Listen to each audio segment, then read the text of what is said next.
Hello members and friends. So today is the day that I'm gonna tackle the porch.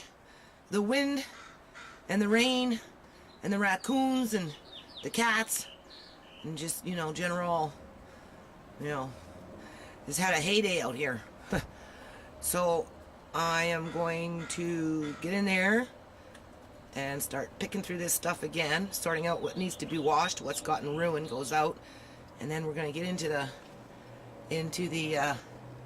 X Club and see how that fared out over the winter. So be back.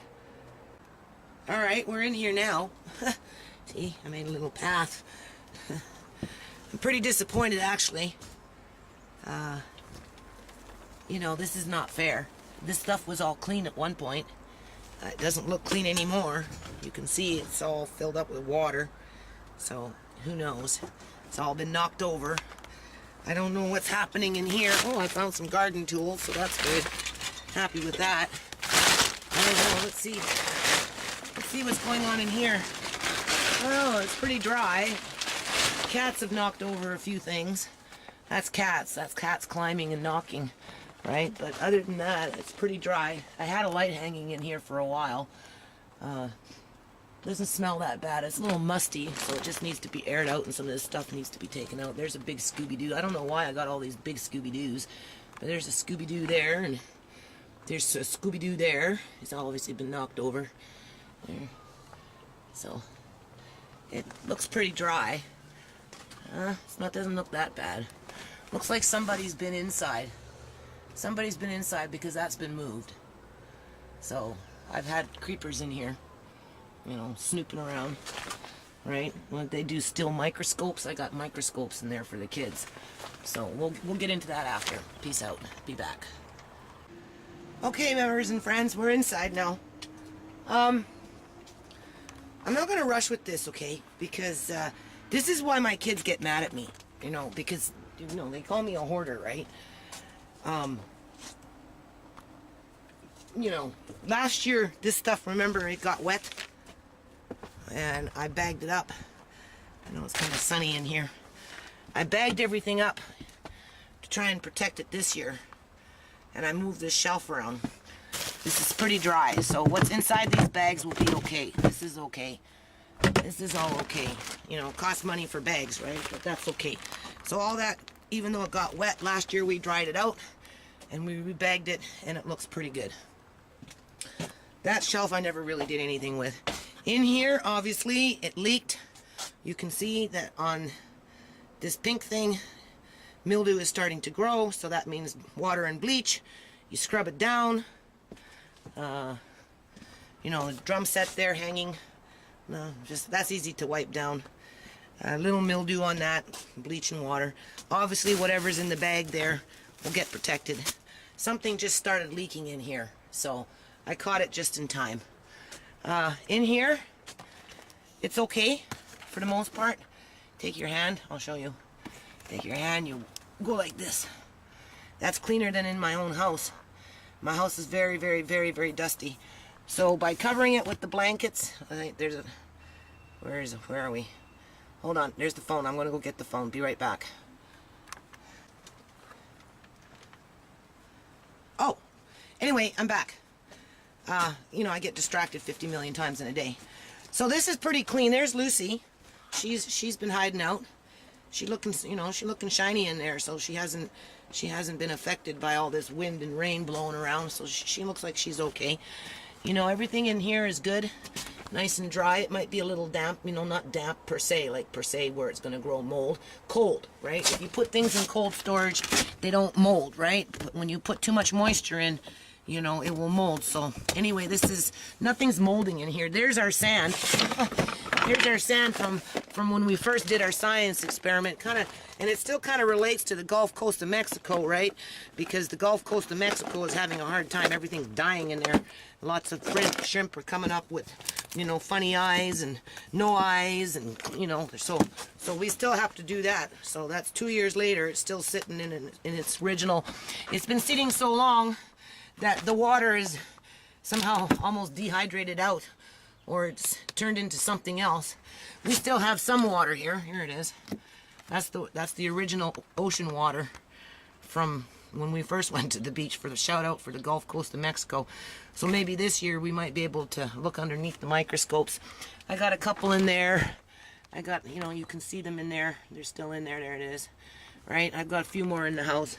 So hopefully this year we'll be able to do something with the kids. Obviously I have a lot of work, you know. Here where I had my main problem up in here with it leaking, obviously still a little bit, but not as bad as it was when we put the plastic up there. So here's the issue.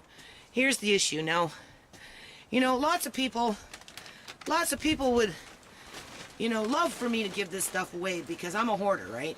You know, God forbid if I keep this stuff because, you know, I keep it around long enough and it becomes a problem. And, you know, it does because it gets ruined, as you can see, you know, because I don't have the proper support system in order to be able to, you know, run the nonprofit effectively, right?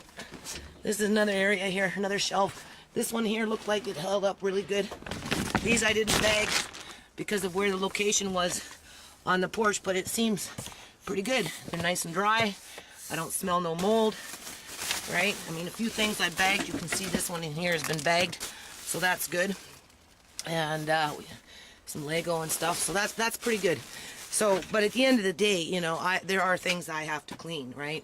And then let's go outside here. The stuff I thought that was covered, but at the end of the day, it got rained on. Now, I know when I had all these things, whatever they are, which it looks like mostly children's stuff.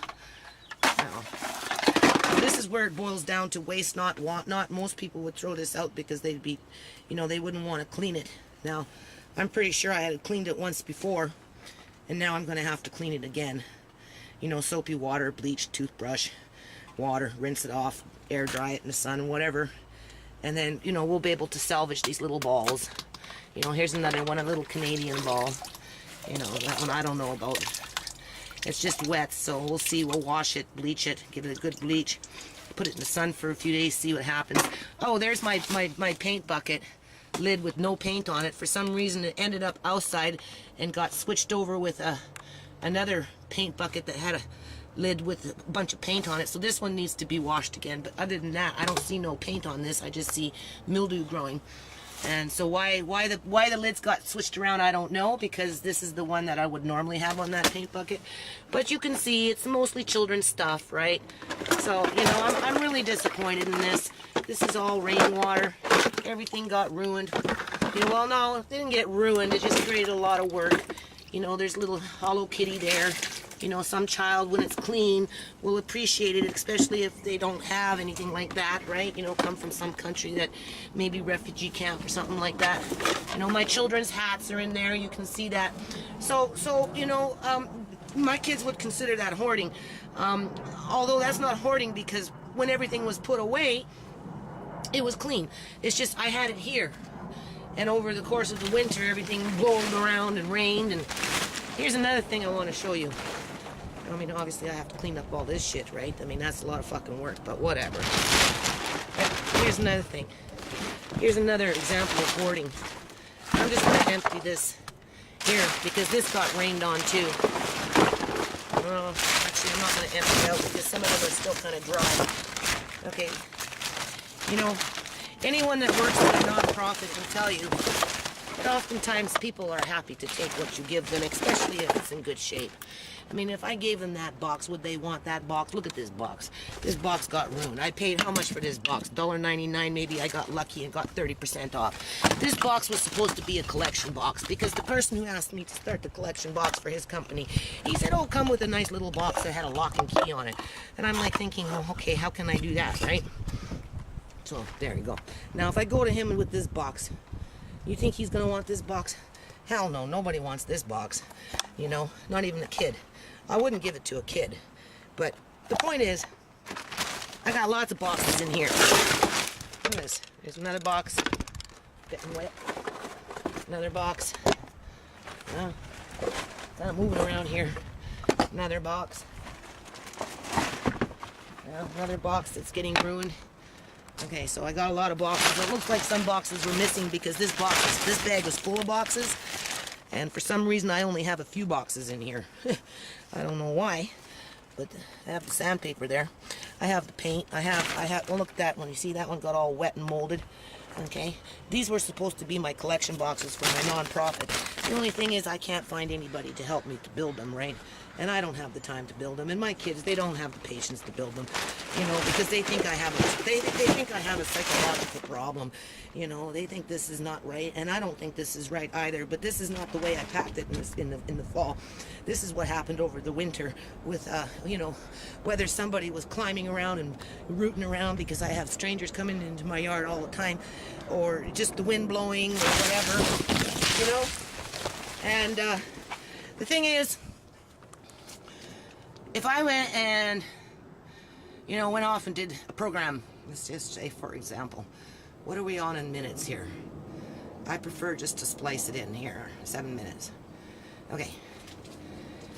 You know, you find this stuff, whether you buy it, is donated and everything. Nothing is really ever donated to me because I don't advertise for donations. So oftentimes I'll find things at, you know, thrift stores for cheap or whatever, or spring cleanup and, you know, whatever, right? So those I bought those in the dollar store. They're actually little shovels for the kids because last year I wanted to, see, little rakes. I wanted to build a little garden, okay, with the kids last year, but obviously I didn't have time, right? So they're still sitting there, and I can see the handles are mildewing up from just being exposed to the air in this room. Nothing in behind, you know, closed doors or with blankets hanging over them. They survived very well over the winter. So the point being, you know, I'll go out and I'll do all this stuff, right, at some point in the future, and I've done it plenty times in the past. So we're going to talk about the past. We're not going to talk about the future. We're going to talk about my experiences from the past. And from the past, you know, people are more than willing to participate and you know, and take what they feel that is deserved to them via through the, you know, through a non-profit society that is independent of any individual because it becomes its own entity, right? The problem is that somebody behind that entity is actually pushing that non-profit forward. In this case, it happens to be me and Lucy, right? So with that in mind, you know, people take advantage of things. They really do. They don't understand oftentimes the sacrifices because we put so much emphasis on the dollar value. I'm talking fast, thinking fast, trying to just spit it out as fast as I can, okay? So, you know, in general, like, you know, people with money, let's say, for example, for them a charity is a check. You know, they write the check and it's good for them. You know, they can walk away feeling good that they donated X amount of dollars towards some cause, right? And for the recipient on the other end, obviously it fuels their agenda forward. And then there's people like me that, you know, gather up paraphernalia over the years because this is years of collection of things that, you know, at some point I can go take with the kids. And because our society on the receiving end of nonprofits tend to take things for granted, just like the people that sometimes give take for granted, right? I mean, everybody takes everything for granted, right? You know, they don't realize the cost behind of what they're taking, you know. And then after a while, if you're a poor woman, this is a poor woman's nonprofit. Let's just put it like this: this is a poor woman's nonprofit. Okay, I don't get no donations, you know, I don't even promote memberships. I say hello, members and friends, but I don't push member fees because I don't have the time to do the accounting. It's not that I don't want members to pay $30 a year. It's just I don't have the energy to do the accounting on top of everything else that I do in a damn day, and still have to fit in the factor that, you know, I still believe in program development and want to do program development, and know that once I get out there, there's going to be people out there that are going to take advantage of this situation because they don't realize, or they don't want to, you know, accept responsibility for their real part that they might participate in the nonprofit because they assume that they're entitled to enjoy the fruits of my labor. Okay, because this boils down to the fruits of my labor. They're not going to come here and wash this stuff up, right? I don't know what's in here. Let's just see what's in here. I'm curious to see what's in here.